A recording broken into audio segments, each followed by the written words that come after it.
my dead body.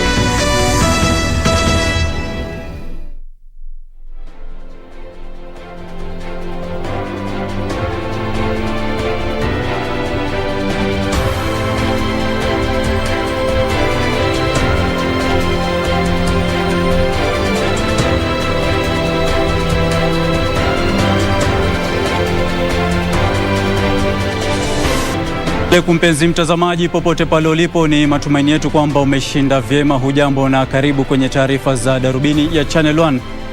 Mimi ni Ahmed Juma Bhalo.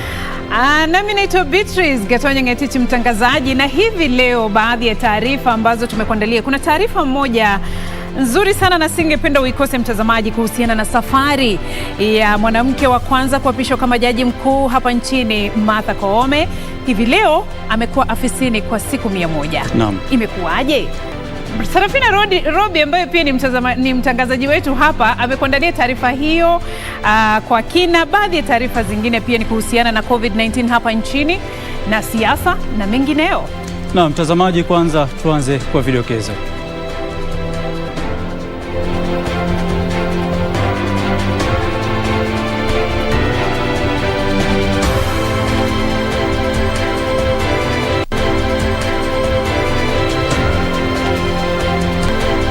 Machifu watakiwa kuwasaka na kuwapeleka shuleni wanafunzi wa kidato cha kwanza walio nyumbani.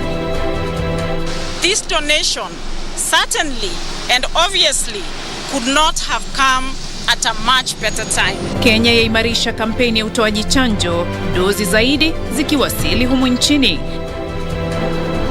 And we've all unanimously agreed that we are going to take ourselves seriously for the benefit of our people, speak in one voice, and ensure the current ongoing discussions will not be left behind. Na viongozi wa eneo la kaskazini mwa Kenya waazimia kuwa na sauti moja kuhusiana na siasa za mwaka 2022.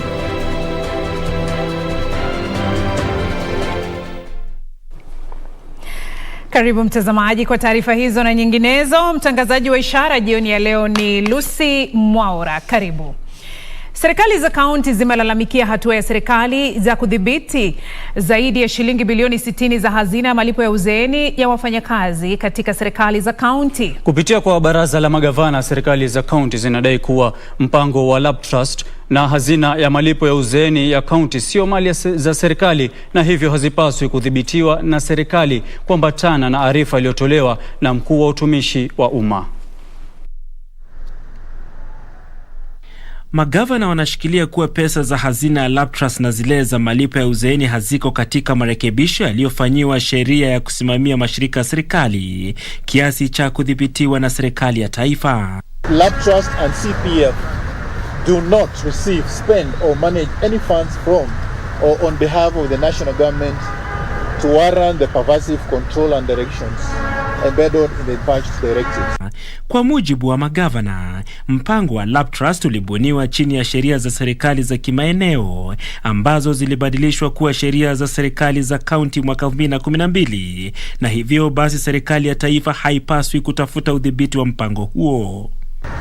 The national government is not a sponsor or member of Lab Trust or CPF to warrant the pervasive control and direction embodied in the purchase directives. Magavana wamesema kuwa serikali ya taifa sio mdhamini wa hazina hizo mbili, na hivyo basi haistahili kudhibiti. Magavana hao wamesema kuwa hazina hiyo ni miongoni mwa hazina zinazosimamiwa vyema katika serikali za kaunti, na hivyo basi hawako tayari kuiachilia kusimamiwa na serikali ya kitaifa. And sponsors of Lab Trust and CPF. Further, the trustees do not have a fiduciary duty to obey directives issued by the cabinet secretaries, the State Corporations Advisory Committee, or any other agencies of the national government. It is disheartening to note the continuous direct decision and subjective decision by the national government and the state agencies to muscle the interests of the counties and the county, state and public servants that are in the counties.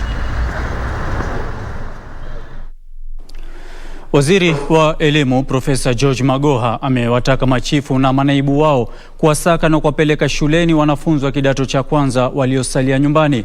Akizungumza katika kaunti ya Busia kwenye shule ya upili ya Esirisia huko Matayos, Magoha alisema shule za upili za kutwa zina nafasi za kutosha kuwasajili wanafunzi wote wa kidato cha kwanza. 88% ya wanafunzi wa kidato cha kwanza kaunti ya Busia tayari wamefika shuleni.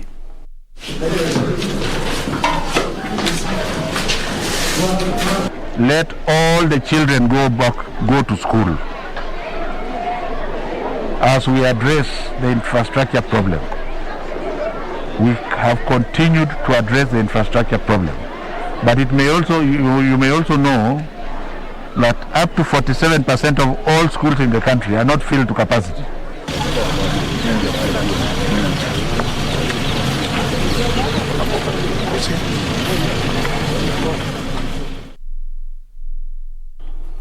Tukiachana na taarifa hiyo, baadhi ya viongozi kutoka kaskazini mwa Kenya wamempendekeza waziri wa fedha Ukur Yatani kuwa msemaji wao. Viongozi hao wanaunga mkono ushirikiano baina ya Rais Uhuru Kenyatta na kiongozi wa upinzani Raila Odinga. Wamesema hatua hiyo inalenga kuhakikisha eneo hilo linaungana kwa ajili ya kutetea maslahi yao wakati wa uchaguzi mkuu wa mwaka 2022. Baadhi ya wanasiasa kutoka eneo la kaskazini mwa nchi wamekutana leo kuratibu muungano wa kisiasa ambao wanasema utawapa nafasi ya kuzungumza kwa sauti moja kuhusu masuala yanayokabili wakazi kutoka maeneo kame. Kundi hilo linawajumuisha magavana, wabunge na wataalamu kutoka sehemu hizo. Sisi watu kutoka hiyo sehemu tuko kwa meza. Hatuwezi kuwa kwa menu kila wakati. Na tumekubaliana ya kwamba ni muda mrefu ya kwamba tumekuwa part of menu, lakini leo tumesema hatuwezi kuwa menu. Sisi ni wafugaji. Hakuna mtu anataka sisi, tumeamua kwa President Uhuru kwa sababu ndio anatutaka. Sisi hatuna mambo mawili. Asante. Ni wakati wa mkutano huo ambapo waziri wa fedha Ukur Yatani aliidhinishwa kuwa msemaji wa eneo hilo na kutwikwa majukumu na kushawishi viongozi wengine wenye maono sawa. We've agreed that today, and we've all unanimously agreed that we are going to take ourselves seriously for the benefit of our people, speak in one voice, and ensure the current ongoing discussions will not be left behind. Walisema vuguvugu hilo litawaunganisha wakazi kutoka sehemu kame katika eneo hilo kwa nia ya kuwa na msimamo mmoja wakati wa uchaguzi mkuu ujao. For all the people here today, we support our President Honorable Uhuru Kenyatta and the political direction that's going to give to us. We support him, we support his alliance, and will fight for our fair share of our own voice over the resource of this country to benefit, for us to be on the political discussion table. The formation of a political movement to be known as the UPIA movement proclaimed that the UPIA movement will unite residents from ASAL areas to articulate a common political position and objectives for the 2022 elections. Aidha, kundi hilo limeahidi kutekeleza mambo yao kwa njia tofauti, wakisema hawawezi tena kukubali kubaki nje ya uongozi wa taifa. Kando na siasa, mtazamaji, sasa unaweza kupiga simu nambari 719 kuripoti kisa chochote cha ukiukaji katika utoaji wa chanjo ya ugonjwa wa COVID-19. Katibu katika Wizara ya Afya Susan Moshashi amesema wizara hiyo inafanya kila iwezalo kuhakikisha shughuli ya utoaji wa chanjo hiyo inaendeshwa ipasavyo. Moshashi alikuwa akizungumza kwenye uwanja wa kimataifa wa ndege wa Jomo Kenyatta baada ya kupokea dozi 358,200 za chanjo za AstraZeneca kutoka kwa serikali ya Canada. Kenya imepigwa jeki katika vita vyake dhidi ya janga la corona kufuatia msaada wa dosi 358,200 ya AstraZeneca kutoka kwa serikali ya Canada. Ndege iliyobeba dosi hizo ilitoka kwenye uwanja wa ndege wa kimataifa wa Jomo Kenyatta Alhamisi asubuhi. Katibu katika Wizara ya Afya Susan Moshashi alipongeza serikali ya Canada kwa kushirikiana na Kenya ili kuhakikisha vita dhidi ya janga la COVID-19 vinafanikiwa. On a robust, sustained vaccination campaign against COVID-19. Therefore, this donation certainly and obviously could not have come at a much better time. Katibu huyo alionya baadhi ya vituo vya afya vinavyotoa chanjo hiyo bila idhini ya Wizara ya Afya. Amesema operesheni dhidi ya vituo hivyo itaendelea na wale watakaopatikana na hatia watapokonywa leseni zao. We are not interested to see more facilities because it costs. It will cost you your career as a health worker. It will cost you a license as a health facility. So that is a continuous process. All the vaccines that we have in this country are offered free of charge to the citizens. Kaimu balozi wa Canada humo nchini David Anthony alielezea kujitolea kwa nchi hiyo kusaidia Kenya kukabiliana na ugonjwa huo. For Canada, we strongly believe that no one is safe in this pandemic until everyone is safe. Canada recognizes that COVID-19 poses a unique and truly global challenge. It is in our common interest to work together to defeat this pandemic as a global community. Daktari Willis Akwale ambaye ni mwenyekiti wa jopo kazi linalohusika na ugonjwa wa COVID-19 amesema baadhi ya Wakenya wanakwepa chanjo ya pili ya AstraZeneca huku wakisubiri kupata chanjo ya Moderna. All these vaccines are the same. We have not reached a situation where we will have the luxury to choose which vaccine. In scarcity you cannot do cherry picking. Wahudumu wa afya kwa wakati huu wanapokea mafunzo ya jinsi ya kutoa chanjo ya Moderna ambayo iliwasili nchini siku ya Jumatatu.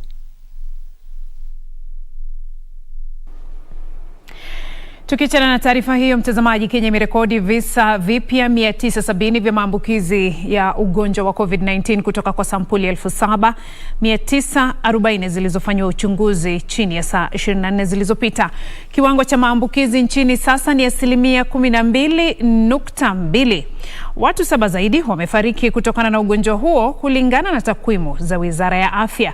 Idadi ya vifo sasa ni 4,746. Kufikia tarehe 1 mwezi Septemba, jumla ya chanjo milioni 2.8 imetolewa.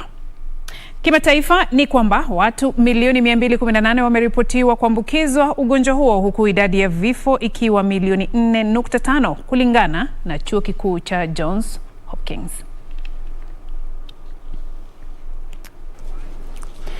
Na mtazamaji, taarifa hiyo kuhusiana na maambukizi ya COVID-19 ndio inatukamilishia awamu ya kwanza ya taarifa hizi za Darubini ya Channel 1. Tunakuomba usiende mbali, tutarejea na taarifa zaidi.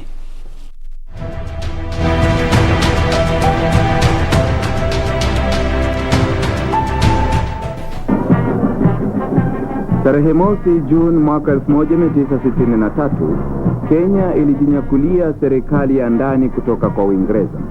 Na hapa mwaka 1975 wananchi wanaisherehekea. Baadhi ya watu wengi waliofika Uhuru Park kwa sherehe hizo alikuwa makamu wa rais Bwana Daniel Arap Moi, mawaziri na wageni wengi mashuhuri.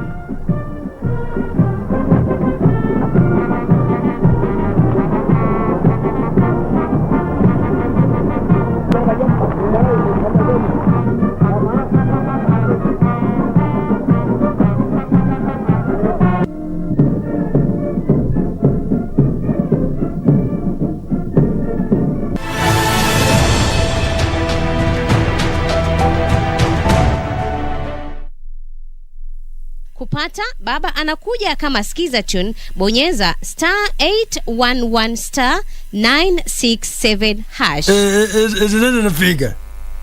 Nani napiga? Mimi sijapotea. Niko tu hapa. Mimi niko hapa kwa kuna mimi niko nakuja. Don't mind. Wacha tu sikate simu yako. Mimi ndio hii nimefika, hata angalia. Kupata baba anakuja kama skiza tune, bonyeza *811 *967 hash. *811 *967 hash.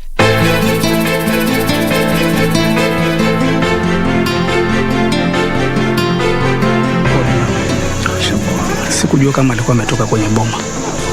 Unajua vijana siku hizi wana matatizo. Sasa nimefanya nini mimi? Nimefanya nini? Si umesahau majukumu yako muhimu? Mbona ushtuka Nkambuma una Jimmy? Mimi nitaka kwenda kujua kwa nini yule mwanamke amenikia sumu. Good morning Mrs. Dingo. Sarcasm doesn't fit you at all. Na kupatia nafasi ya mwisho kama utaipata.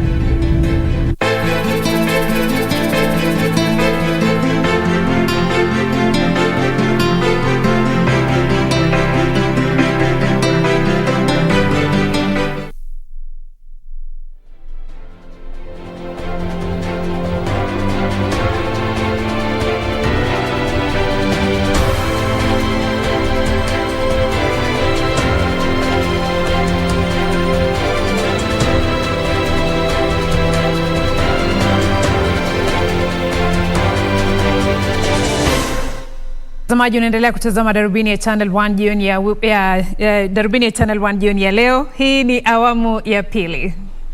Karibu tena mtazamaji.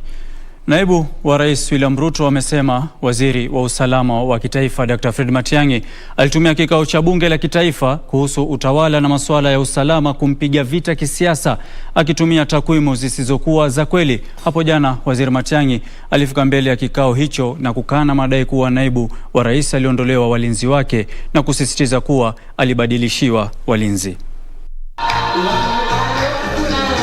Naibu rais ambaye alikutana na viongozi wa mashinani kutoka kaunti ya Nakuru katika makazi yake ya Karen alipuuzilia mbali kikao cha kamati ya bunge la taifa kuhusu usimamizi na usalama wa kitaifa na kusema kuwa hakikupewa takwimu za kweli.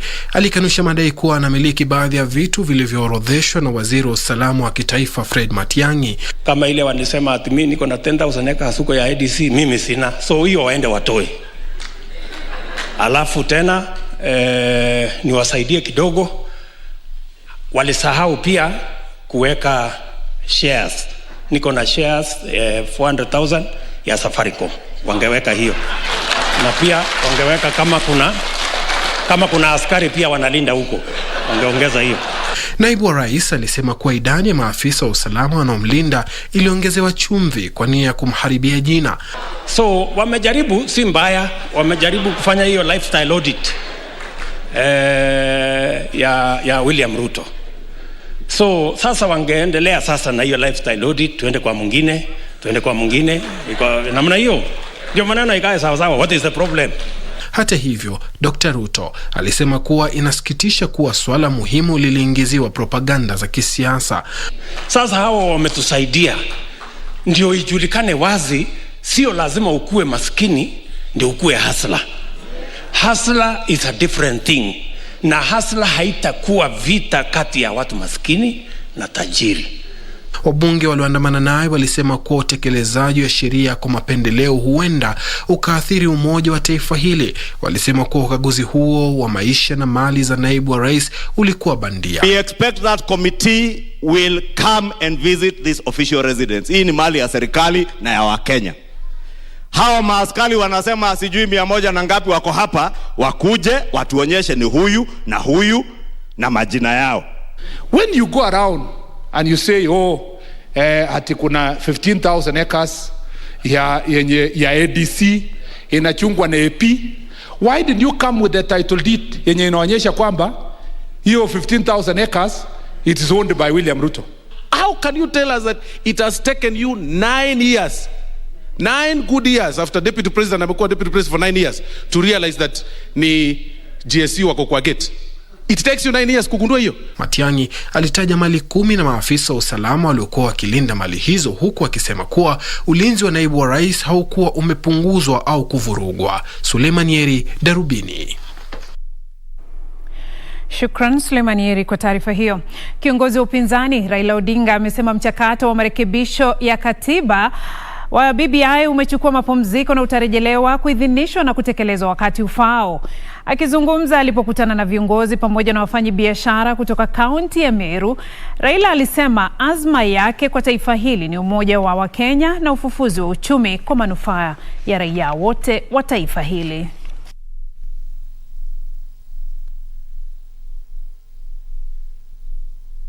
I myself am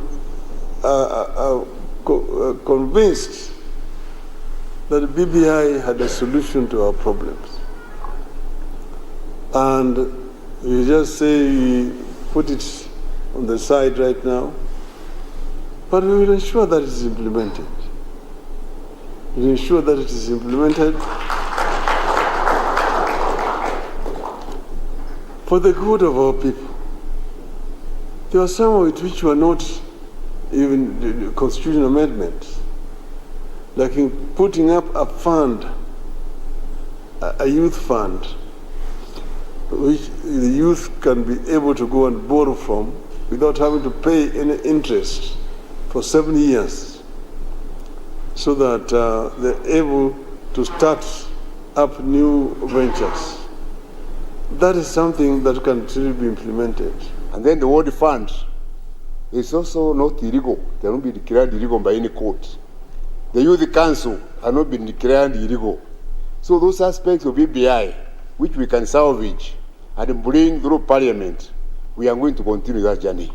We have said, although the courts somehow declared the end of the road for BBI, the journey of BBI must continue, through other ways.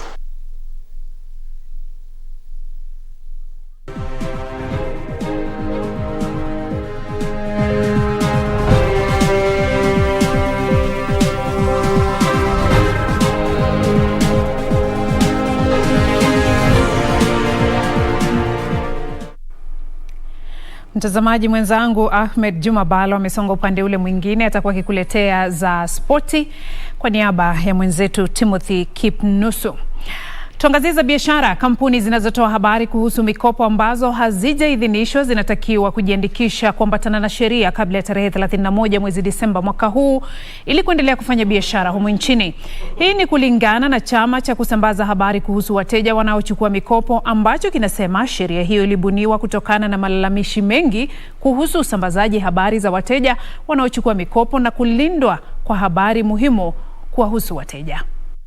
Benki Kuu ya Kenya zinaonyesha kwamba kampuni zinazotoa mikopo kwa njia ya kidijitali ni takriban 50 kati ya mwaka wa 2010 na mwaka 2015.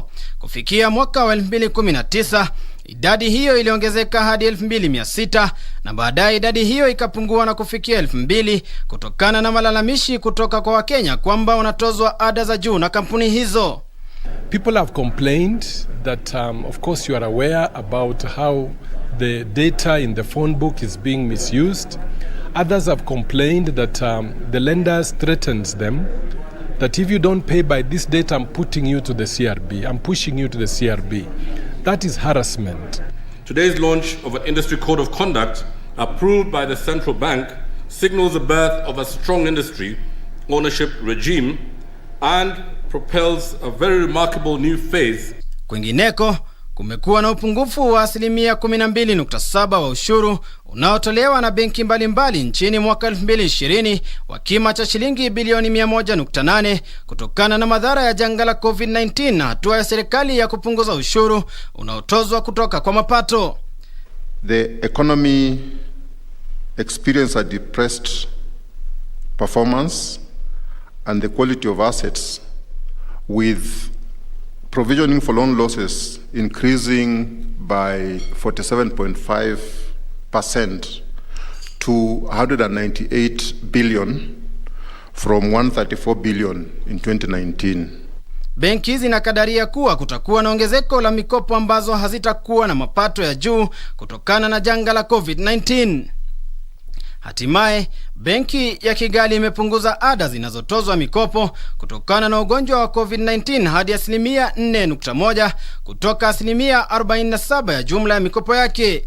Benki hiyo ambayo imeorodheshwa katika masoko ya hisa ya Nairobi na Rwanda imerekodi kuongezeka kwa faida yake kwa 41.5%, ambayo ni takriban dola milioni 22.9 kutokana na kuimarika kwa 28.2% ya mapato yake.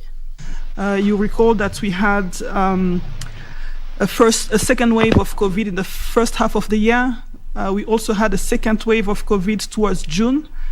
And because of this, we had the 2 lockdowns imposed by government that were constraining economic activity. But we are of the view that our clients, our communities have learned to operate and live under this COVID environment.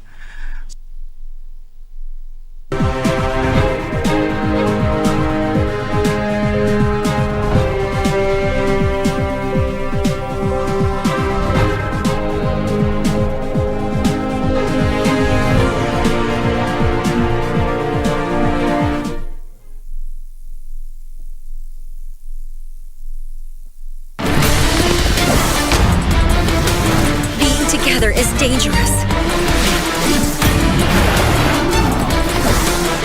He tried to rape me. He is my father's enemy. Over my dead body.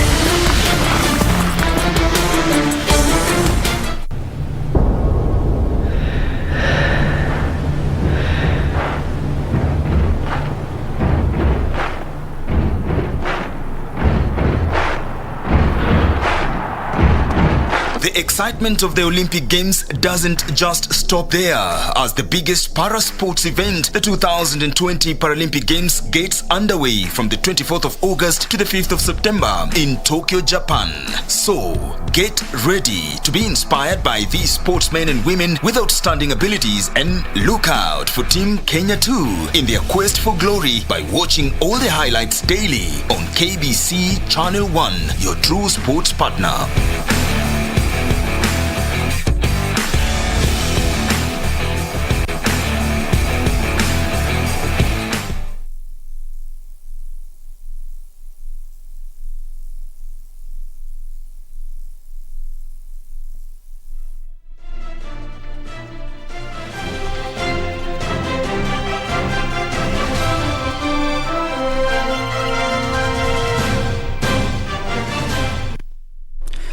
Na mtazamaji, karibu kwenye taarifa za sport. Harambee Stars ilianza kampeni ya kufuzu kwa kombe la dunia mwaka ujao nchini Qatar kwa kutofungana, huku ikitoka sare tasa dhidi ya Uganda kwenye mechi iliyochezwa leo ugani Nyayo. Stars inayofunzwa na Jacob Ghost Mulee sasa inaangazia mechi ya pili kundini E dhidi ya Rwanda itakayochezwa Jumamosi hii uwanjani Nyamirambo. Baada ya kuchuana na Rwanda, timu hiyo itamenyana na Mali tarehe 6 mwezi Oktoba kabla ya kucheza michuano ya marudiano. Stars inashikilia nafasi ya pili kundini E nyuma ya viongozi Mali walioishinda Rwanda bao 1-0. Na kocha wa timu ya taifa ya wanawake ya mpira wa kikapu ya wachezaji wasiokuwa na uwezo wa kusikia Caroline Ouma ameonya wakinzani wao kuwa timu hiyo haiwezi kushindwa nyumbani kabla ya mashindano ya bara Afrika ya kufuzu kwa mashindano ya dunia. Timu hiyo ya Kenya imepigiwa upatu kutoa ubingwa wa bara Afrika kwenye mashindano yatakayoandaliwa jijini Nairobi kuanzia tarehe 11 hadi 25 mwezi huu.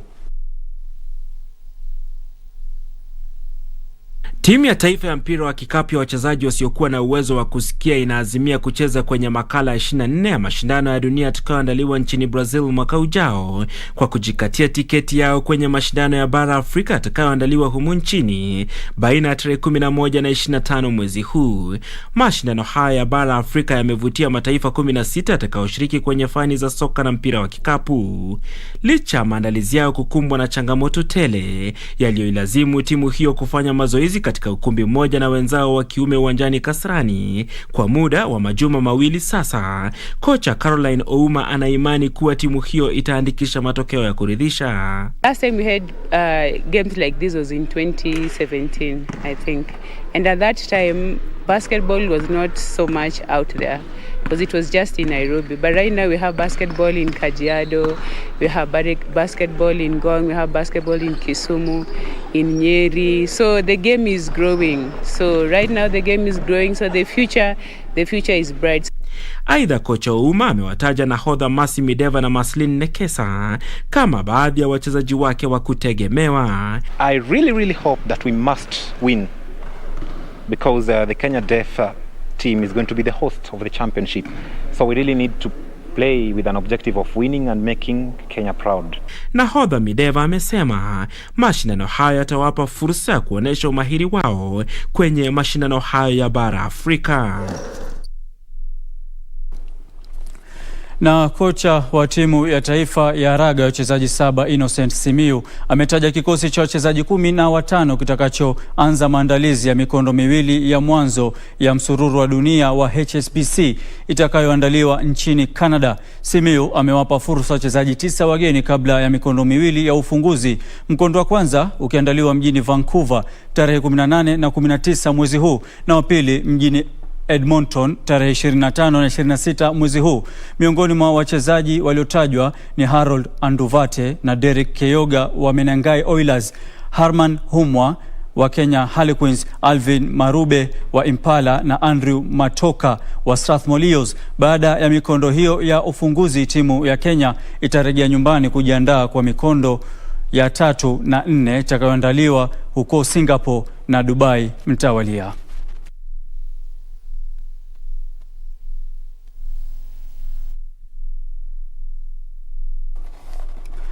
Mtazamaji, hapo ndio natamatisha taarifa za spoti na kurejesha kwake Beatrice Gatonye. Haya, kabla ya kutamatisha Darubini mtazamaji, tuangazie taarifa hii ambayo ni muhimu sana. Leo ni siku 100 tangu Kenya ilipoandikisha historia ya kumwapisha jaji mkuu wa kwanza mwanamke. Je, safari ya Jaji Martha Koome imekuwaje kufikia sasa akiwa mkuu wa idara ya mahakama nchini? Sasa tunampisha Sarafina Robi kwenye mahojiano ya moja kwa moja na ya kipekee na Jaji mkuu Martha Koome. There was a lot of celebration even from your hometown, given that you had said you were born in Meru, in Kethio village. Could you please paint for us a picture of your upbringing that shaped you into what you are today? Very rich upbringing. And this is something I tell Kenyans because, as you know, I have a background of supporting children. I'm a champion for children's rights. I'm a defender of children's rights. And I know how rich it is to bring up a child in the village. Because actually the child in the village belongs to the community. It is the responsibility of the community to see that child grow. I was surrounded by loving uncles, aunties, neighbors. My grandfather, very encouraging, used to call me all manner of pet names. And taking responsibility, because once you live in the village, you look around and see, how can I support my mother to relieve the pain that my mother goes through every day, to fend for us, 9 of us, with no income, with no cash crops, just growing food for us to eat and sell the surplus and get whatever else we needed to get from the little income that we get from selling produce in the market. Very rich life that makes you very responsible. And my mother, who was very prayerful woman, so I understand the role played by religion in bringing up our children, because it tells us what not to do, how to be responsible, how to be disciplined, how to listen to your parents. So, you know, it's a very rich upbringing that I had in Kethio village. I'm very proud of that life. I don't think I would have been who I am today were it not for that upbringing that I experienced as a child. You were a firstborn in the family? I was the eighth born in a family of 18. My father was a polygamist, so we were 18 of us. My mother was the first wife, so you know the struggle of growing up from peasants' parents who did not have a standing income, a job, or, you know, anywhere to draw an income from other than what we grew in our pieces of land and what we gathered for eating and for selling. But it was sufficient because what mattered was the love and the acceptance. I was completely accepted by my siblings, by my uncles, my aunties. We went to church with my mother every Wednesday evening and every Sunday. And all these conferences, Christian revival conferences that happened in the 60s, I attended all of them as a child. I got saved, I don't know how many times, because as a child they say, oh, those who are not saved come forward. So I would go forward and say I'm saved, until maybe the 15th time my mother told me, but you got saved the other day, so I stopped getting saved. So when these days people ask, when did you get saved? I tell them I got saved so many times I don't remember when. So that was the kind of upbringing I had. Nishapata mpango wa saa 3 leo. Mtazamaji, kumbuka kwamba mahojiano hayo kamili utayapata mwendo wa saa 3 kwa lugha ya Kimombo. Amekufurahisha sana. Martha Koome amenifurahisha kwa sababu amenikumbusha pia mimi wakati nilipokuwa mdogo. Kuokoka ulikuwa unaokoka mara nyingi. Na kitu muhimu amezungumzia kuhusu malezi. Kama sio malezi aliyopata kuanzia kwa mtoto mdogo, leo asingekuwa pale alipo. Msingi mzuri kabisa wa ulezi. Amepongeza wazazi, dini, anasema inachangia vizuri wakati unapolea mtoto wako. Ambaye kwamba ana msimamo mkali wa dini. Saa 3 mtazamaji, Serafina Robi atakuwa nawe kuhakikisha kwamba unapokea mahojiano hayo kwa undani kabisa. Usije ukakosa. Huyo ni jaji wa kwanza wa kike ama mwanamke hapa nchini Kenya. Najivunia kama mwanamke. Hongera Martha Koome. Na mtazamaji, tukiachana na hayo, ni wakati wangu sasa wa kuingia darasani AJB. Nishafika class na mwalimu Beatrice Gatonye. Tukiachana na Martha Koome, nimetuandalia nchi gani leo? Hivi leo tunaelekea katika nchi ya Nigeria. Sasa kumaanisha ni watu biceps wamejaza maneno. Nigeria, kwa nini wanavalia mavazi ambayo zile nguo mara nyingi waona zikivutwa hivi. Nadhani Lucy, labda unaweza tueleza zaidi. Alafu tutaelekea katika nchi ya Ghana. Nchi ya Ghana tunachukua leta G, alafu tunaigonga hapa. Ghana. Sasa nikuulize kwanza, taifa kubwa zaidi barani Afrika, sijui kama walijua ni taifa gani? Algeria. Ndilo taifa kubwa zaidi Afrika. Sasa ningependa kujua labda Algeria kwa lugha ishara ni vipi? Algeria. Kama vile nasema nipigie simu. Algeria. So, shukran sana. Algeria pia wanafanya vizuri katika football. Bila shaka Riyad Mahrez ni mchezaji anayesifika ulimwenguni kote. Ni mchezaji wa klabu ya Manchester City ambaye pia anachezea timu hiyo ya taifa ya Algeria. Kweli kisoka wako juu. Asante mtazamaji, imekuwa ni fahari yetu kukuletea Darubini ya Channel 1 jioni ya leo. Tukutane wiki ijayo majaliwa. Mimi naitwa Beatrice Gatonye. Mimi ni Ahmed Juma Bhalo. Tukutane wiki ijayo. Asalamu alaykum. Lucy Moora ni mwenzetu wa ishara. Usiku mwema.